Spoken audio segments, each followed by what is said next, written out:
All right, ever picture yourself as a Viking, but instead of, the whole pillaging thing, you're farming. Huh. Today's deep dive takes us to those Greenland settlements, Yeah. where the history is about as unforgiving as the landscape. Yeah, it's a perfect example of a mystery that just grabs you. You have a whole community and then poof, gone. Vanished. And the really wild part is, we're still not totally sure what happened to them, which we'll get into. Exactly. It's a puzzle with some missing pieces, for sure. And that's what we're digging into today. We're looking at this proposed episode from Mystery Stories for Sleep. Good podcast, by the way. It's called The Lost Colony of Greenland's Vikings. And just to kind of set the stage for our listeners, Yeah, please. the episode does a really good job, I think, of setting up the whole mystery by starting right back when the Vikings first landed there, which was back in the late 900s. Led by, who else? Eric the Red. Of course. Had to be. And here's the thing that always gets me. The name Greenland itself, it's like some genius Viking marketing, right? Right. Talk about a branding tactic to get people to move there. It makes you wonder, how did they convince people to go to this, harsh, cold island by calling it Greenland? It had to be intentional. I mean, imagine trying to get people to move somewhere today with a name like that. I mean, I guess if the alternative is Iceland. True. Maybe Greenland doesn't sound so bad after all. Right, exactly. But names aside, these settlements were seriously isolated. Imagine a place where news travels slower than a glacier. And yet, they were there for, get this, 500 years. That's generations of Vikings making a life in Greenland. The episode talks about churches, trade, even some venturing out further into North America. These weren't just passing through, they were putting down roots, which makes their disappearance when it happened even more perplexing. It's like 1 minute they're there, the next, nothing. Poof. The episode points to that big chill, the Little Ice Age, as one possibility, which makes a lot of sense when you think about it. Oh, absolutely. Imagine the impact on a society that's relying on farming for pretty much everything.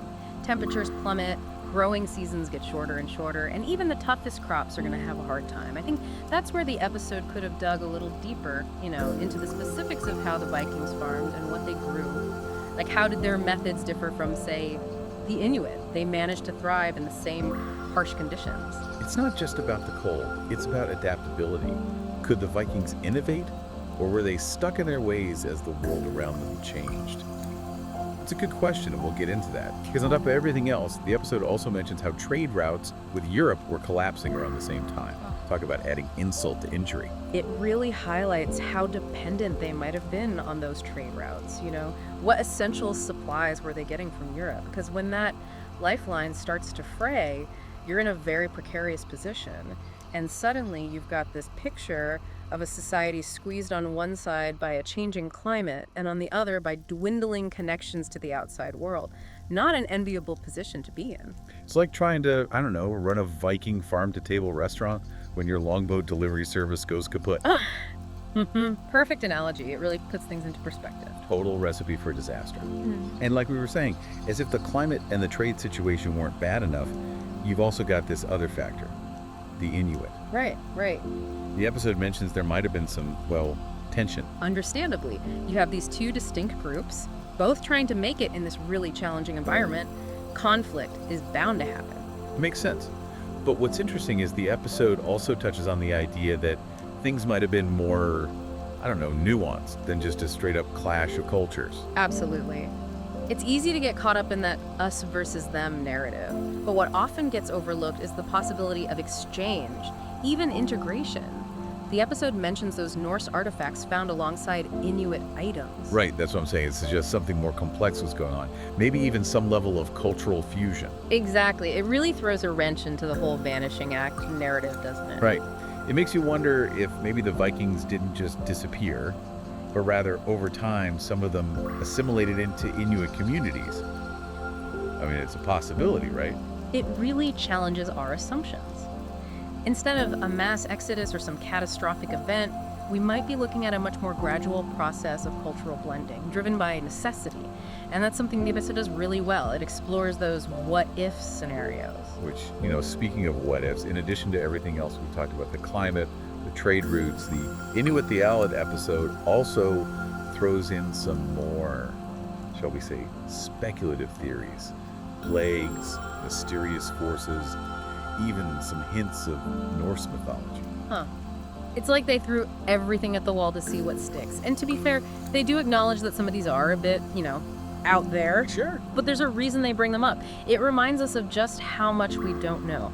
That lack of a clear-cut answer leaves room for different interpretations, even if some are more plausible than others. For sure. It's good to keep an open mind. Yeah, absolutely, because history isn't always about finding the right answer. Sometimes it's about exploring the possibilities and accepting that there might be more to the story than we'll ever know for sure. Exactly. It's like a giant jigsaw puzzle with half the pieces missing.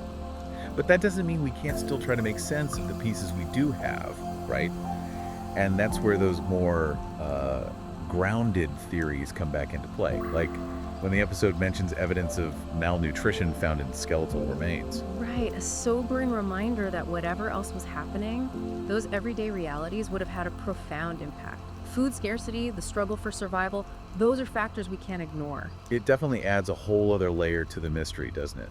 Because it's not like we're dealing with a crime scene where we're looking for that one piece of evidence that cracks the case wide open. Right, it's more like trying to piece together a story where some of the pages are ripped out, others are faded with time, and you're left wondering if you've got the whole narrative in the first place. And that's what makes this episode so fascinating.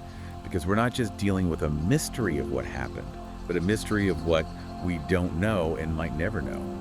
That unknowability, that space for interpretation, that's where things get really interesting, I think. The episode even touches on the possibility of some Vikings returning to Europe. Really? Yeah, imagine that. It's like a reverse vanishing act. They don't just disappear entirely, they're absorbed back into a world that's moved on without them. So instead of a dramatic exit, it's more of a slow fade. Almost like their whole society just kind of dissolves into history, leaving behind these little pieces for us to try and make sense of.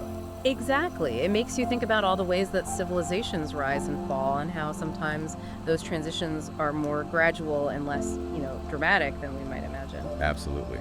So after all that, after looking at the climate, the trade, the Inuit, the more speculative stuff, what do we take away from all this? What are we leaving our listeners with?